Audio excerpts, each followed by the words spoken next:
Burası Kardelen Mahallesi. Ben de bir Kardelen Mahallesi sakini olarak bazı sıkıntılarımız var. Bu sıkıntılarımızı belediyemize iletmek istiyorum. Bir sakin olarak, bir fert olarak iletmek istiyorum. Bu Kardelen Mahallesi'nde bulunan parkımızın birçok sorunları var. Bu sorunlarımızın önceliği ışıklandırmalarımız yok.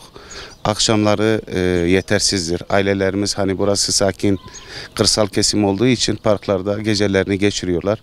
Fakat ışıklandırma olmadığı için evlerden çıkamıyorlar. Güvenlik sorunlarımız da var bunun yanında ışıklandırmadan dolayı. Yetersizdi. Defalarca muhtarımıza bildirdik bunu. Bu olayı ışıklandırmalarımızın yetersiz olduğunu muhtarımıza bildirdik. Muhtarımız herhalde belediye bildirmiştir fakat bir sonuç alınamadı. Biz Sayın Valimizden buradaki ışıklandırmayla alakalı çözüm talep ediyoruz. Işıklandırma sorunumuz var. En büyük sıkıntı ışıklandırma ve güvenliğimizdir. Çocuklar burada oynuyor.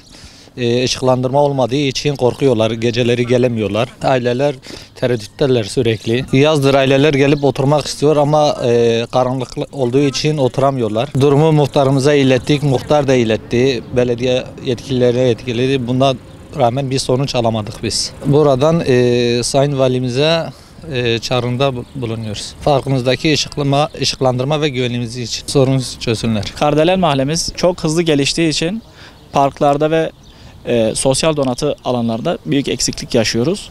Bu parkların ışıklandırılması ve sosyal donatı alanlarının oluşturulması elzem bir konudur. Aynı zamanda bu parkların güvenliğinin de sağlanması lazım. Artı bir talebim var. Bu mahalle merkezden uzak olduğu için bir kütüphane talep ediyoruz valimizden. 2017'den beri buradayım. Bu son 2 sene, özellikle bu son 2 sene yani ışıklandırma olsun, bakım olsun, o türlü sıkıntımız var. Özellikle ışıklandırma yani.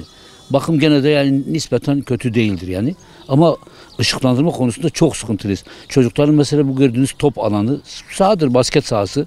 Görüyorsunuz yani ne kale var ne basket şey var. Bunlar da yıkılmış. Terk edilmiş yani, bakan yok, ilgilenen yok.